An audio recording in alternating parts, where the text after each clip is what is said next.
Voilà, bonjour à tous.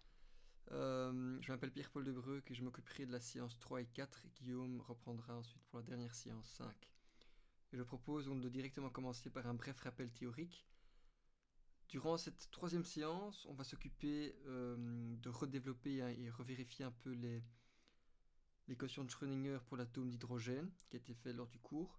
Et donc, c'est un système qui est défini par un potentiel central, donc un potentiel qui est proportionnel à 1 sur R, la norme de R, donc uniquement dépendant de la distance de l'électron par rapport au centre.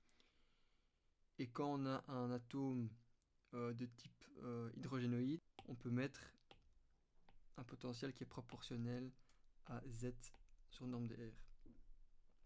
Et donc l'idée c'est de voir quelles sont les solutions en termes de fonctions propres et en termes d'énergie permise pour ce système. Donc vous avez procédé par une séparation de variables. Donc la fonction totale peut être écrite comme une première fonction dépendante uniquement du rayon, et une deuxième fonction angulaire qui dépend des angles θ et φ. Et quand vous faites ça dans l'équation de Schrödinger, vous voyez que les deux peuvent être résolus de manière un peu indépendante. Et donc, pour la partie angulaire, vous avez que les fonctions doivent satisfaire l'équation suivante à valeur propre et fonction propre de l'opérateur moment angulaire au carré. Et durant la solution de cette équation-ci, vous avez également fait une séparation de variables pour la fonction θ, donc une première fonction qui dépend uniquement de θ, puis une deuxième fonction qui dépend uniquement de φ. Et vous avez vu pour φ, vous avez les fonctions propres suivantes. Et en fait, c'était la solution de l'opérateur Lz, qui est le moment angulaire selon Z. Et les valeurs propres associées étaient de grandeur m h bar, avec m un entier, tel qu'il est plus grand ou plus petit que L. Et L, c'est quoi en fait? L, c'est ensuite le paramètre qui donne toutes les solutions permises pour l'équation valeur propre totale angulaire. Et on a les valeurs propres qui sont donc ici. H bar carré L fois L plus 1, qui décrit donc la grandeur ou la valeur du moment angulaire. Voilà.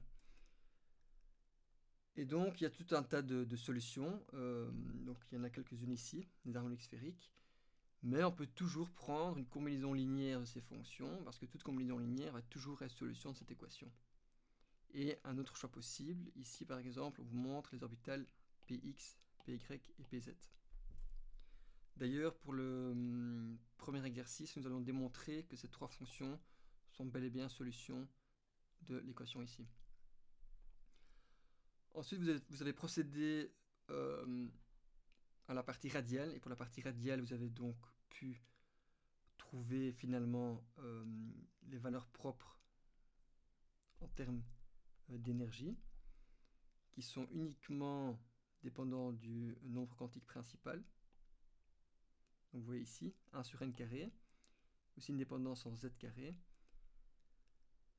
Et les fonctions propres radiales sont notées ici. Et le plus important ici à voir, c'est qu'il y a un paramètre A0, qui est le rayon de bord, qui quelque part est une longueur caractéristique de l'orbital dans sa dimension radiale. Et vous avez également fait le développement pour la probabilité de trouver un électron à une certaine distance R. Donc vous avez intégré sur une coque sphérique, etc. Et vous voyez que la probabilité est maximale pour un rayon qui est de l'ordre de A0 sur Z. Et donc en fait, ceci, c'est uniquement valable pour l'orbital 1s. Et finalement, vous avez ici les spectres d'absorption et d'émission, qui sont rien d'autre qu'une différence d'énergie entre deux états. Donc soit on monte en état quand on absorbe, ou bien on descend d'un niveau vers un niveau plus bas quand on fait une émission. Et ici, on a uniquement une dépendance en 1 sur n carré qui est ici. Toute cette constante-ci, on peut mettre ça en jaune ici.